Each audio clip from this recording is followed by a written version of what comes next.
नमस्कार दोस्तों, स्वागत है आप सभी का प्रशिक्षण आईएएस के ऑनलाइन प्लेटफॉर्म पर। मैं अजय दुबे आपका हार्दिक अभिनंदन करता हूं।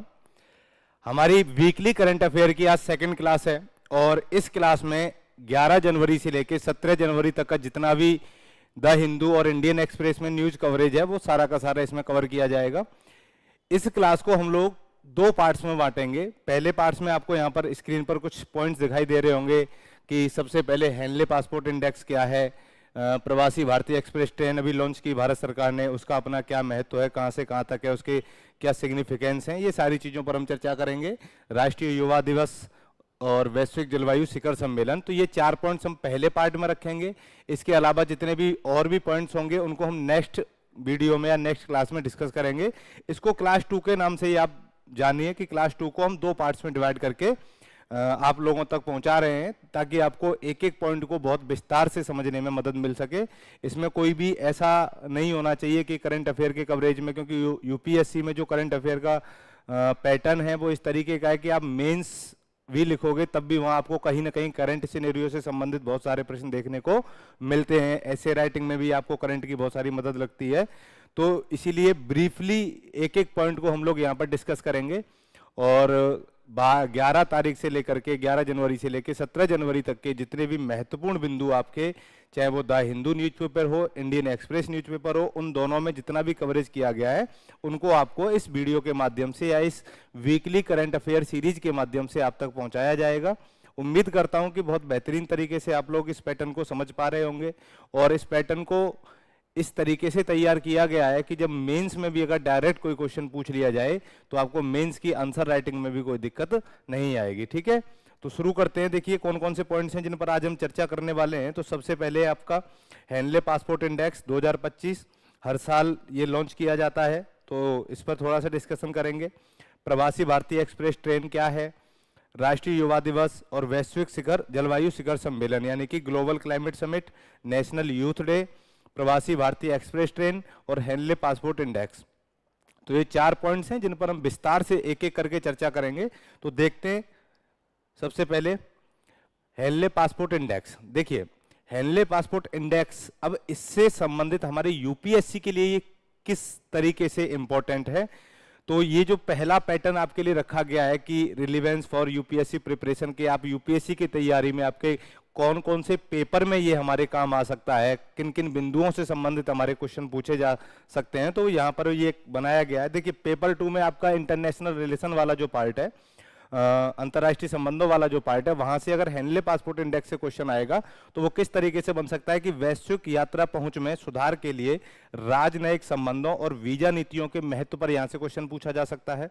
जैसे the importance of diplomatic relations and visa policy for improving global travel access, तो ये एक पेपर सेकंड में इस तरीके का क्वेश्चन पुट हो सकता है। दूसरा पेपर थर्ड आपका जो इकोनॉमी और टेक्नोलॉजी वाला जो पार्ट है, वहां पर हेनले पासपोर्ट इंडेक्स को किस तरीके से यूज करके क्वेश्चन बनेगा, हमें वो भी देख लेना। देखिए अगर पेपर थर्ड के अकॉर्डिंग क्वेश्चन बनाना हो यहाँ पर तो कैसे बनेगा कि व्यापार, व्यवसाय और अंतर्राष्ट्रीय सहयोग पर बेहतर यात्रा स्वतंत्रता का प्रभाव पूछा जा सकता है आपसे। यहाँ impact of improve travel freedom on trade, business and international collaboration. तो ये पॉइंट यहाँ इसीलिए रखा गया ताकि आप हर चीज को लिंक कर पाएं कि भाई करंट अफेयर में जो हमारे पॉइंट्स आते हैं उनको हम किस पेपर से और किस संदर्भ में ऐड करके हम अपने मेंस की तैयारी को और बेहतर तरीके से कर सकते हैं। और अगर आपके करंट अफेयर में समसामयिकी से अगर क्वेश्चन पूछा जाएगा तो क्या बन सकता है कि insights into global mobility trends and how countries like India are enhancing their passport strength, कि वैश्विक गतिशीलता रुझानों की अंतर्दृष्टि और भारत जैसे देश अपनी पासपोर्ट ताकत को कैसे बढ़ा रहे हैं। तो यहां से ये 3 प्रश्न आपको मेंस में देखने को मिल सकते हैं और आप चाहें तो इन क्वेश्चंस पर यहां आप अपने मेंस आंसर राइटिंग कर सकते हैं और स्क्रीन पर जो नंबर आपको दिया गया था दिया जाएगा या डिस्क्रिप्शन बॉक्स में जो भी डिटेल्स आपको हमारे इंस्टीट्यूट की हैं वहां पर, तो वहां आप अपना मेंस का क्वेश्चन लिख करके आप हमें सेंड कर सकते हैं व्हाट्सएप नंबर पर और मैं पर्सनली खुद उसको चेक करके आप तक पहुंचाऊंगा कि उनमें कौन कौन से की पॉइंट्स को और ऐड करना है या कोई चीज छूट जाती है तो उसको कैसे ऐड ऑन करके हमें एक अच्छा उत्तर, एक अच्छे फॉर्मेट हम एक आंसर राइटिंग कैसे कर सकते हैं, मैं उन सारी चीजों पर डिस्कस करूंगा आपके साथ वहां पर। तो आप साथ साथ इन क्वेश्चनों पर भी चर्चा कीजिए। तो ये बात समझ में आ गई कि हेनले पासपोर्ट इंडेक्स से अगर क्वेश्चन आ जाए तो पेपर 2 में इंटरनेशनल रिलेशन से संबंधित क्वेश्चन बन सकता है, पेपर 3 में आपका इकोनॉमी एंड टेक्नोलॉजी से संबंधित बन सकता है, और आपके करंट अफेयर से संबंधित 3 क्वेश्चन बन सकते हैं। तो आप इन तीनों सवालों की प्रैक्टिस कर सकते हैं अच्छे तरीके से। इसको पढ़ने के बाद में आपको एक पैटर्न पता चल जाएगा कि मेंस के आंसर राइटिंग में जो आंसर की फॉर्मेटिंग होनी चाहिए वो किस तरीके की होगी। तो वो चलिए हम देखते हैं। देखिए, हेनले पासपोर्ट इंडेक्स अभी हाल ही में चर्चा में आया, तो क्यों ये चर्चा में आया पहले हम उस बात पर चर्चा कर लेते हैं। देखिए, हेनले पासपोर्ट इंडेक्स 2025 उन देशों की वैश्विक रैंकिंग है जो नागरिकों को मिलने वाली यात्रा स्वतंत्रता पर आधारित है। ठीक है, किस पर आधारित है ये? Freedom their citizens, travel freedom their citizens enjoy. ठीक है, the index is developed by Henley and partners. अब इस इंडेक्स या इस सूचकांक को जो जारी किया जाता है या इसको डेवलप किया जाता है वो किसके द्वारा किया जाता है? हेनले एंड पार्टनर्स के द्वारा किया जाता है। ये पीटी के अकॉर्डिंग इंपॉर्टेंट है। एक तो पॉइंट ये याद रखिए कि ये हेनले पासपोर्ट इंडेक्स है क्या आपका, तो ये उन देशों की वैश्विक रैंकिंग है जो अपने नागरिकों को मिलने वाली यात्रा स्वतंत्रता पर आधारित है। जो एक वैश्विक नागरिकता और निवास सलाहकार फर्म है, यानी कि जो हेनले एंड पार्टनर्स फर्म है वो क्या है? ये एक वैश्विक नागरिकता और निवास सलाहकार फर्म है और मापता है कि एक पासपोर्ट धारक बिना वीजा की आवश्यकता के या वीजा ऑन अराइवल के साथ कितने गंतव्यों तक पहुंच सकता है। देखिए, हेनले पासपोर्ट इंडेक्स में आप बिना वीजा के कितने देशों में यात्रा कर सकते हैं। ठीक है, without visa and visa on arrival, इन चीजों पर हमको चर्चा करनी है यहाँ पर। तो ये उसी से संबंधित है, वीजा ऑन अराइवल। ठीक है, और विदाउट वीजा। तो ये उन चीजों पर काम करता है कि हम, जैसे हम भारत के नागरिक हैं तो भारत के नागरिकों को कितने देशों में बिना वीजा के घूमने की अनुमति दी गई है। तो जितने ज्यादा देशों में बिना वीजा के घूमने की अनुमति होती है उस देश का पासपोर्ट उतना ही स्ट्रांग माना जाता है, और उसी की रैंकिंग हेनले पासपोर्ट इंडेक्स के द्वारा जारी की जाती है। और इस रैंकिंग को जारी करने वाली जो संस्था है वो हेनले एंड पार्टनर्स है। ठीक है, ये चीजें आपको याद रखनी है। अगला पॉइंट देखते हैं कि हेनले पासपोर्ट इंडेक्स में हमारे इंडिया की क्या स्थिति है ना। India position in Henley passport index 2025। तो इस पासपोर्ट इंडेक्स में भारत का 87वां स्थान है, यानी कि टोटल 193 देशों में, यानी कि 193 देशों की काउंटिंग में इंडिया का जो रैंकिंग आया है वो कितना आया है? 87 आया है। और 87 इंडिया की रैंकिंग है। इसका मतलब कि भारत में वीजा, मतलब भारत जो है कितने देशों में वीजा मुफ्त यात्रा, वीजा फ्री ट्रेवल कर सकता है। तो आप याद रखना कि 60 देशों में या वीजा मुफ्त या वीजा ऑन अराइवल, जिसे हम लोग आगमन पर वीजा भी के नाम से भी जानते हैं, इन 60 देशों में भारत क्या करता है? बिना वीजा के भारत के नागरिक यात्रा कर सकते हैं। तो भारत की जो रैंकिंग है 193 देशों में, एक तो ये याद रखना है कि 87th रैंक है इंडिया की। ठीक है, इसके अलावा इंडिया के सिटीजन कितने कंट्रीज में विदाउट वीजा ट्रेवल कर सकते हैं? तो वो आपके 60, और एग्जैक्ट अगर पूछा जाए तो 59 कंट्रीज है ना। एग्जैक्ट बिल्कुल ऊपर नीचे कुछ भी नहीं है। तो लगभग में आता है आपका 60 देशों में भारत के नागरिक बिना वीजा के यात्रा कर सकते हैं। तो ये भारत की इस इंडेक्स में स्थिति रही है और काफी अच्छा सुधार है पिछली वर्ष से। आगे देखते हैं कि रैंकिंग के आधार पर, देखिए महत्वपूर्ण बिंदु, इसके जो इंपॉर्टेंट फैक्ट हैं वो क्या क्या हैं आपके, वो देखिए। It depends on the how many countries a passport holder of a country can enjoy visa free entry और visa on arrival facility too. यानी कि यह इस बात पर निर्भर करता है कि एक देश का पासपोर्ट धारक कितने देशों में वीजा मुफ्त प्रवेश या वीजा ऑन अराइवल की सुविधा प्राप्त कर सकता है। तो इसके आधार पर रैंकिंग डिसाइड की जाती है। अगर आपसे ये पूछा जाए कि हेनले पासपोर्ट इंडेक्स में जो रैंकिंग का आधार होता है वो क्या है, तो रैंकिंग का आधार यही है कि किसी देश का जो नागरिक है उसके पास उस देश का जो पासपोर्ट है, तो वो उस देश का पासपोर्ट धारक हो गया, वो कितने देशों में बिना वीजा के यात्रा कर सकता है। इसके बेसिस पर क्या किया जाता है, इस इंडेक्स के तहत रैंकिंग जारी की जाती है। तो 2025 की रैंकिंग में जो पहला स्थान मिला है दोस्तों वो सिंगापुर को मिला है। तो सिंगापुर के जो नागरिक हैं वो 193 देशों में वीजा मुफ्त यात्रा कर सकते हैं, यानी कि टोटल 193 कंट्रीज में ये लोग बिना वीजा के ट्रेवल कर सकते हैं, जिनमें इंडिया भी शामिल है। तो सिंगापुर के लोगों के लिए वीजा की कोई आवश्यकता नहीं है 193 देशों में यात्रा करने के लिए। अब भारत की जो स्थिति है, 85वां स्थान था भारत का, 85 रैंक है, और ये 59 देशों में क्या कर सकता है, वीजा मुफ्त यात्रा कर सकता है। अब टॉप 5 में हमारे कौन कौन से कंट्रीज रहे, तो सिंगापुर, जर्मनी, इटली, स्पेन ये 192 देशों में करते हैं। जापान और दक्षिण कोरिया 191 देशों में क्या कर सकते हैं, अपनी वीजा मुक्त यात्रा कर सकते हैं। अब सबसे अंतिम रैंक पर कौन सा देश है आपका, तो वो है आपका अफगानिस्तान। ठीक है, अफगानिस्तान के नागरिक केवल 27 देशों में वीजा मुक्त यात्रा कर सकते हैं। तो अफगानिस्तान की जो रैंकिंग है इस बार वो 109 रैंकिंग है। ठीक है, तो टोटल 109 कंट्रीज में से इंडिया को 85वां रैंक इसमें मिला है। और पहला रैंक आपका सिंगापुर का है, और सिंगापुर के लोग 193 कंट्रीज में वीजा फ्री ट्रेवल कर सकते हैं, और अफगानिस्तान के 27 कंट्रीज में। जबकि इंडिया जो है, इंडिया के सिटीजन्स 59 कंट्रीज में वीजा फ्री ट्रेवल कर सकते हैं। तो ये इस साल की रैंकिंग है, इसको याद रखिए। इसके बाद अगला पॉइंट क्या है कि हेनले पासपोर्ट इंडेक्स क्या है, इसके बारे में हम थोड़ा सा जान लेते हैं कि भाई सूचकांक का आधार क्या होता है और शीर्ष पासपोर्ट वाले कौन कौन से कंट्रीज हैं। ठीक है, तो देखिए, basis of the index rank countries based on the number of destination their passport holders can visit without a visa और विद वीजा ऑन अराइवल। यानी कि सूचकांक देशों को उन गंतव्यों की संख्या के आधार पर रैंक देता है जहां उनके पासपोर्ट धारक बिना वीजा के या आगमन पर वीजा के साथ जा सकते हैं। शीर्ष पासपोर्ट जापान का सबसे शीर्ष पासपोर्ट है, सिंगापुर का है ना, ये अभी भी पहले नंबर पे बने हुए हैं, जो कम से कम प्रतिबंधों के साथ सबसे अधिक यात्रा स्वतंत्रता प्रदान करते हैं।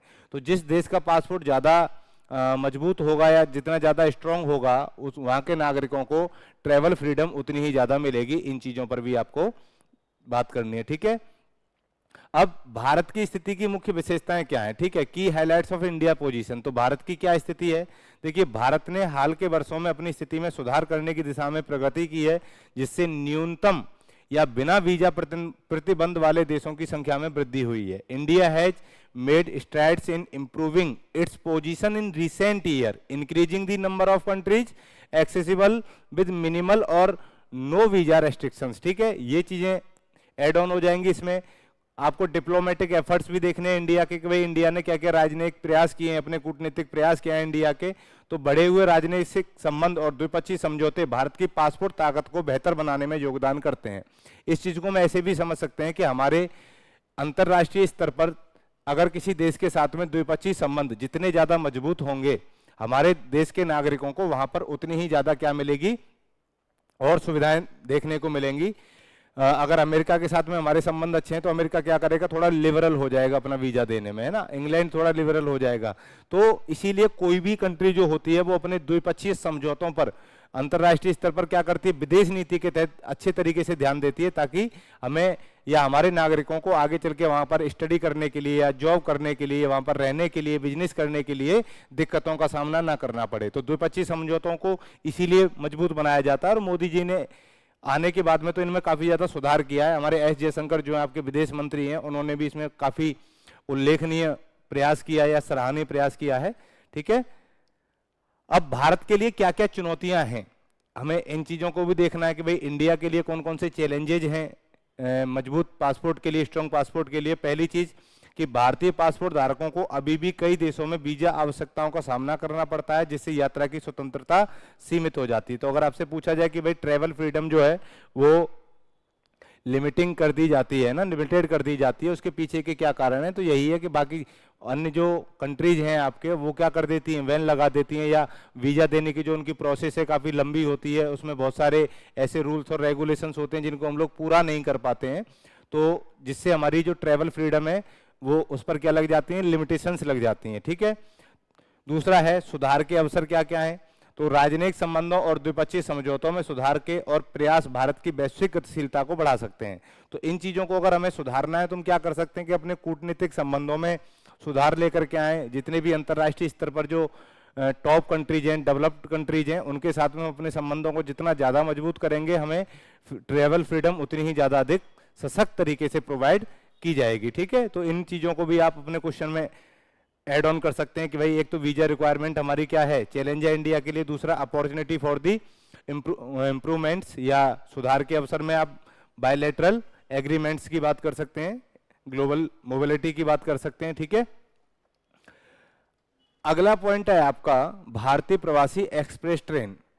तो वर्ड आया है इसमें प्रवासी, और अभी भारत सरकार ने एक ट्रेन लॉन्च की है, भारतीय प्रवासी एक्सप्रेस ट्रेन।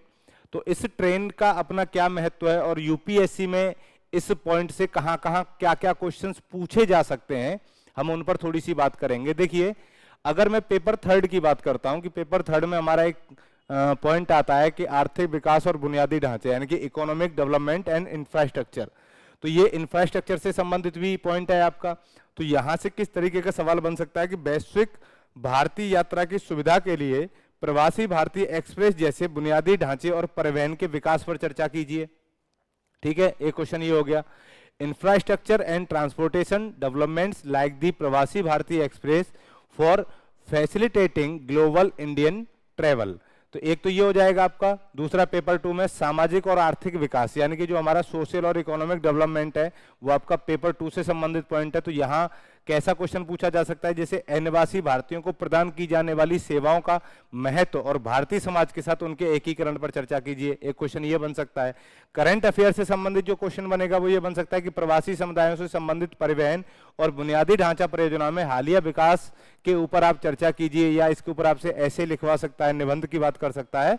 तो इन सारी चीजों को याद रखना कि करंट अफेयर में क्या क्वेश्चन बनेगा कि recent developments in transportation and infrastructure projects related to expatriate communities, है ना, जो हमारे माइग्रेंट कम्युनिटीज हैं, तो उनके ऊपर भी हम यहाँ पर क्वेश्चन पूछा जा सकता है। तो ये यूपीएससी से रिलेवेंस या यूपीएससी के लिए इसकी प्रासंगिकता इस बिंदु की। तो सबसे पहला पॉइंट क्या है कि इसका उद्देश्य क्या था, ऑब्जेक्टिव्स क्या हैं इस भारतीय प्रवासी ट्रेन के। तो भारत के अंदर, है ना, तो ये ध्यान रखना कि भारत के अंदर यात्रा करने वाले भारतीय प्रवासियों के लिए परेशानी मुक्त, एक एक पॉइंट पर यह बात याद रखना, परेशानी मुक्त और आरामदायक यात्रा प्रदान करना इस एक्सप्रेस ट्रेन का एक ऑब्जेक्टिव है। To provide hassle free and comfortable travel for Indian expatriates who are the travelling to और फ्रॉम इंडिया। इसकी फीचर्स क्या क्या हैं, थोड़ा सा फीचर्स पे भी हम लोग बात कर लेते हैं कि modern amenities including air condition coach, on board catering service and comfortable seating arrangement, वातानुकूलित कोच, ऑनबोर्ड खानपान सेवाएं और आरामदायक बैठने की व्यवस्था सहित आधुनिक सुविधाएं इस ट्रेन के माध्यम से प्रवासी भारतीयों को प्रोवाइड कराई जाएंगी।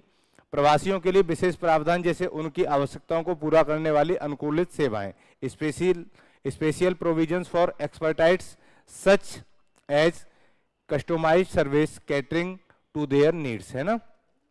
अब कौन कौन से मार्ग पर ये ट्रेन का रन किया जाएगा या इसका जो रूट है वो क्या है, तो यह ट्रेन दिल्ली, मुंबई, बेंगलोर और चेन्नई जैसे प्रमुख शहरों और महत्वपूर्ण विदेशी भारतीय आबादी वाले अन्य शहरों को जोड़ने वाली अंतरराष्ट्रीय मार्गों पर चलती है। तो 4 शहर आपको याद रखने हैं, दिल्ली, मुंबई, मुंबई के बाद में आपका बेंगलोर और बेंगलोर के बाद में आपका चेन्नई। तो इस तरीके से ये एक ट्राइंगल के फॉर्मेट में चलेगी ट्रेन, तो याद रखना, ठीक है।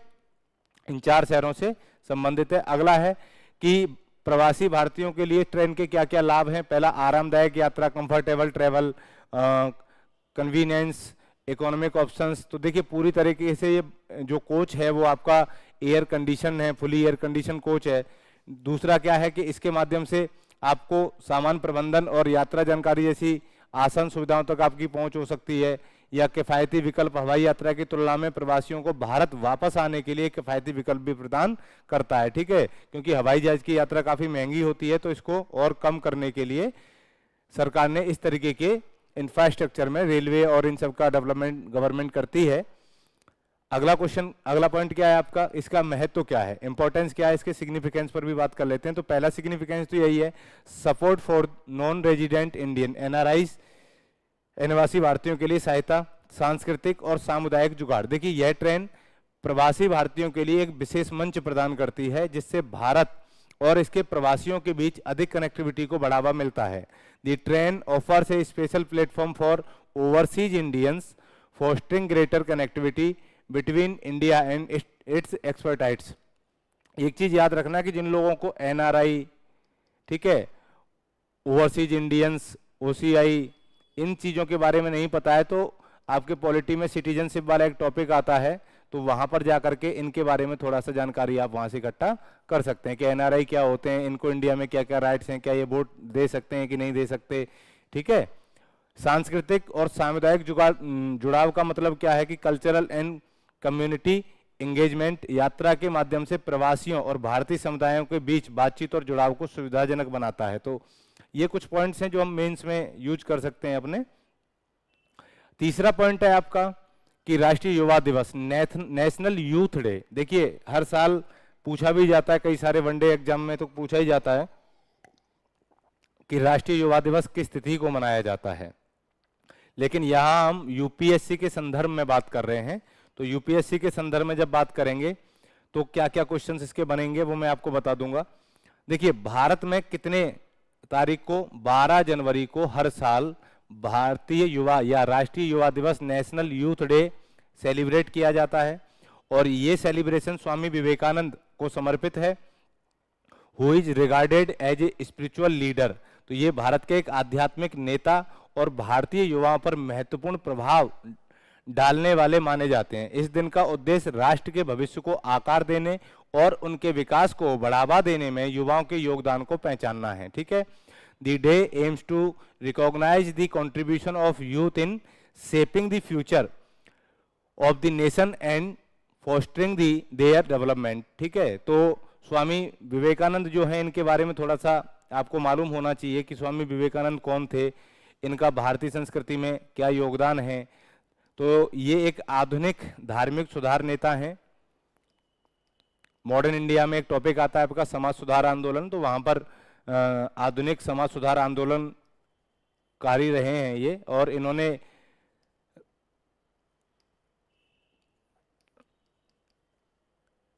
रामकृष्ण मिशन की स्थापना की थी। ठीक है, ये याद रखिए। और बहुत सारे कोटेशंस जो हैं वो हमें स्वामी विवेकानंद के यूथ के ऊपर देखने को मिल जाते हैं, जैसे कि उठो जागो और लक्ष्य प्राप्ति तक रुको मत।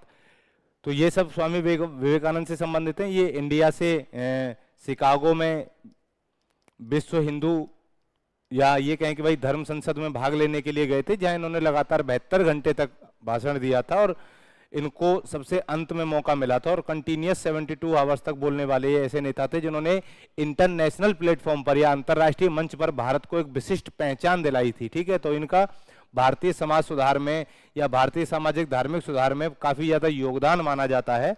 और यही रामकृष्ण मिशन जिसकी इन्होंने स्थापना की थी अपने गुरु के नाम पर। अगला पॉइंट, राष्ट्रीय युवा दिवस के उद्देश्य क्या क्या है। देखिए हम इसको क्यों सेलिब्रेट करते हैं, objectives of national youth day. तो पहला तो यही है कि सेलिब्रेटिंग यूथ पावर, कि हम यूथ पावर का क्या कर सकें, जश्न मना सकें, इसको सेलिब्रेट कर सकें। एक तो ये, दूसरा क्या है, स्वामी विवेकानंद टीचिंग। तो स्वामी विवेकानंद के जितने भी आदर्श थे, उनका जो दर्शन था वो यूथ तक पहुंचते रहना चाहिए। ठीक है। तो स्वामी विवेकानंद की शिक्षाएं क्या कहती है, जैसे सेवा, हमें क्या करना चाहिए, अपने से निम्न वर्ग के लोगों की सेवा करनी चाहिए, दीनहीन लोगों की सेवा करनी चाहिए, बीमार लोगों की सेवा करनी चाहिए। तो इस तरीके के जो विचार थे वो स्वामी विवेकानंद जी के थे। एकता और आत्मनिर्भरता जैसे आदर्शों पर ध्यान केंद्रित करते हुए युवा पीढ़ी के बीच स्वामी विवेकानंद की शिक्षा और दर्शन का प्रसार करना भी इस यूथ डे का क्या है, एक ऑब्जेक्टिव है।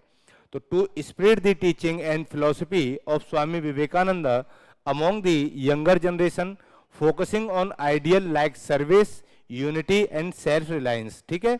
सशक्तिकरण और विकास को बढ़ावा देना भी क्या है, एम्पावरमेंट एंड डेवलपमेंट को इंक्रीज करना भी इसका एक ऑब्जेक्टिव है कि युवाओं को शिक्षा, कौशल विकास और नवाचार के माध्यम से राष्ट्र निर्माण में सक्रिय रूप से भाग लेने के लिए प्रोत्साहित करना। इसीलिए सरकार क्या करती है, हर साल 12 जनवरी को नेशनल यूथ डे सेलिब्रेट करती है, to encourage the youth to participate actively in nation building through education, skill development and innovation.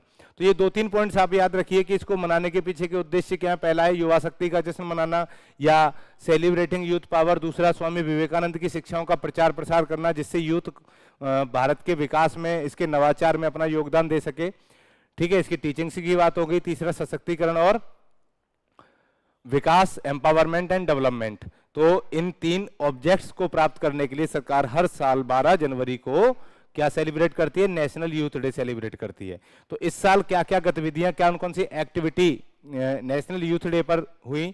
तो पहली है सेमिनार और कार्यशालाएं। कई जगहों पर भारत में विभिन्न स्थानों पर अलग अलग जगह सेमिनार्स और वर्कशॉप्स का आयोजन किया गया।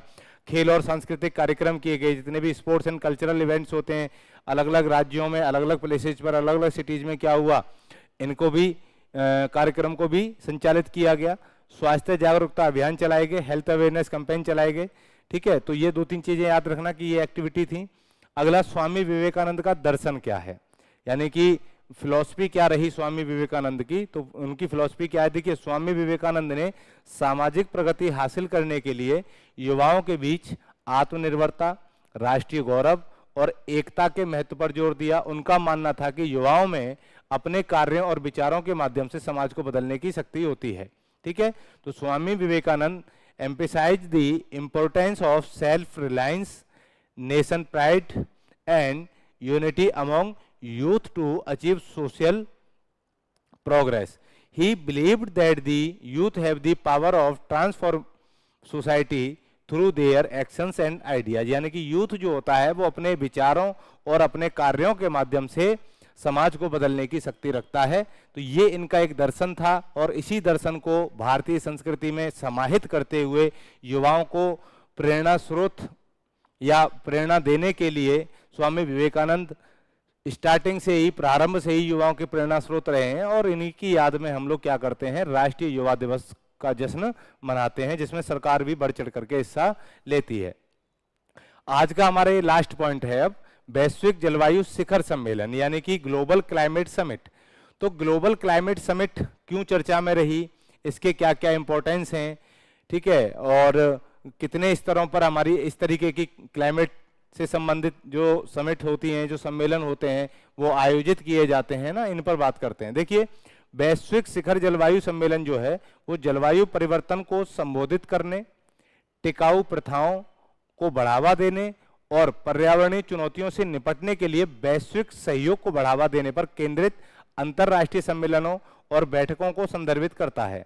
ये शिखर सम्मेलन जलवायु परिवर्तन के प्रभावों को कम करने और स्थायी भविष्य के लिए समाधान लागू करने की रणनीतियों पर चर्चा करने के लिए विश्व के नेताओं, नीति निर्माताओं, वैज्ञानिकों, कार्यकर्ताओं और संगठनों को एक साथ एक मंच पर लेकर के आता है।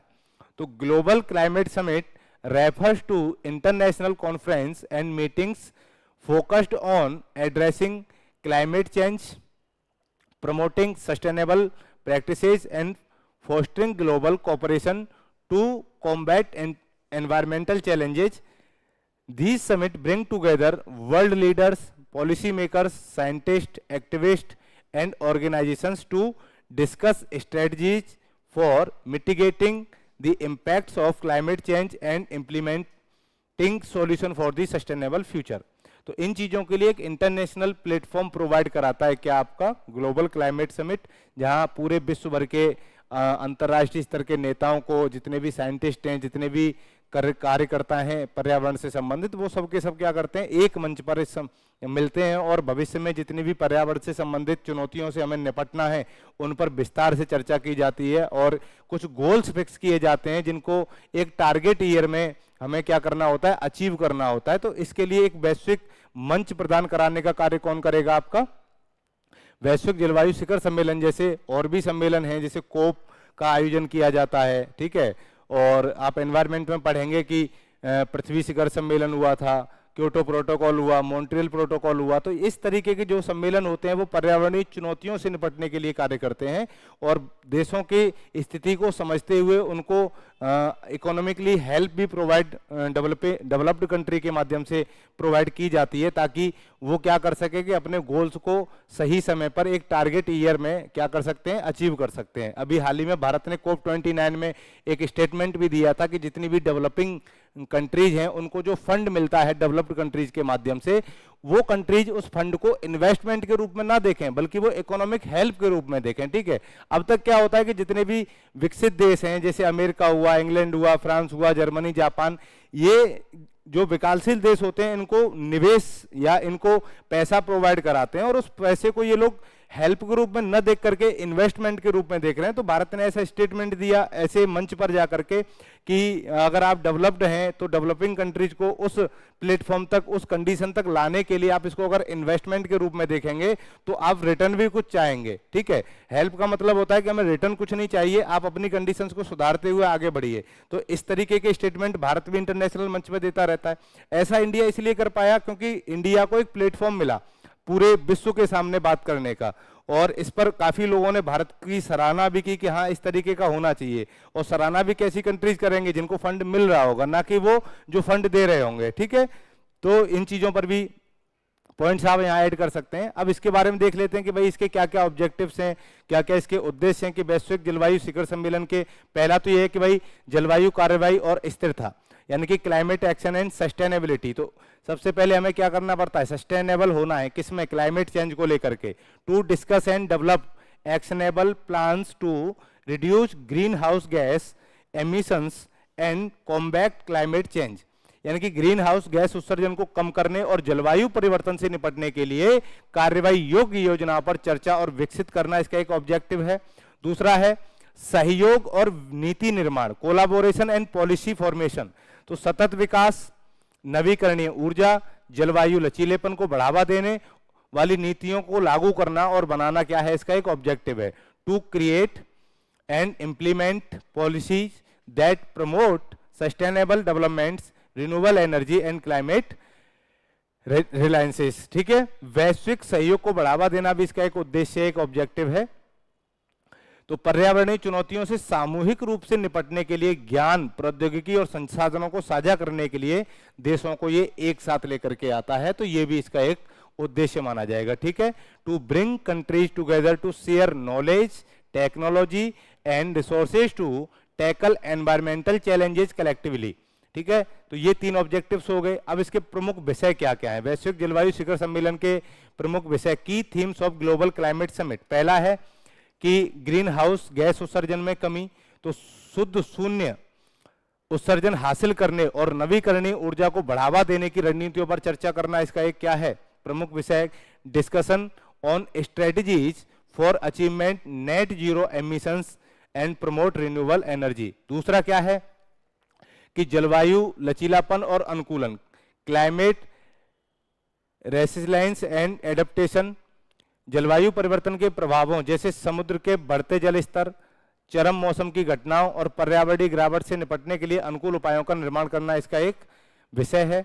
Building adaptive measures to deal with the impacts of climate change such as rising sea level, extreme weather events and environmental degradation। ठीक है, इन चीजों ये एक विषय हो जाएगा इसका। तीसरा विषय क्या है, वित्तीय सहायता और प्रौद्योगिकी हस्तांतरण, financial support and technology transfer. तो विकासशील देशों को उनके जलवायु लक्ष्यों को पूरा करने में मदद करने के लिए वित्तीय संसाधन और तकनीकी सहायता प्रदान करना, यानी कि providing financial resources and technological assistance to developing countries to help them meet their climate goal। मैंने अभी आपको बताया था कि इन्वेस्टमेंट गोल और not investment, it's only climate help. अब नोटेबल ग्लोबल क्लाइमेट समिट कौन कौन सी इससे संबंधित, तो जलवायु परिवर्तन पर संयुक्त राष्ट्र फ्रेमवर्क कन्वेंशन जिसे हम UNFCCC के नाम से भी जानते हैं। तो COP पार्टियों का सम्मेलन, कोप जिसे हम लोग क्या कहते हैं, कोप सम्मेलन कहते हैं। तो कोप जैसे वार्षिक सम्मेलन जो जलवायु नीतियों पर चर्चा और कार्यान्वयन के लिए राष्ट्रों को एक साथ लाते हैं। तो हाल के कौन कौन से कोप हुए हैं वो देख लीजिए। ग्लासगो में आपका एक कोप 26 हुआ था 2021 में, और मिस्र में कोप 27 हुआ 22 में, और अभी संयुक्त राज्य अरब अमीरात में कोप 28 का आयोजन किया गया। तो इन चीजों पर आप डिस्कशन कर सकते हैं। तो ये हमारे क्या है, इससे संबंधित कुछ सम्मेलन है। उम्मीद करता हूं कि बेहतर तरीके से आपको ये पार्ट समझ में आया होगा।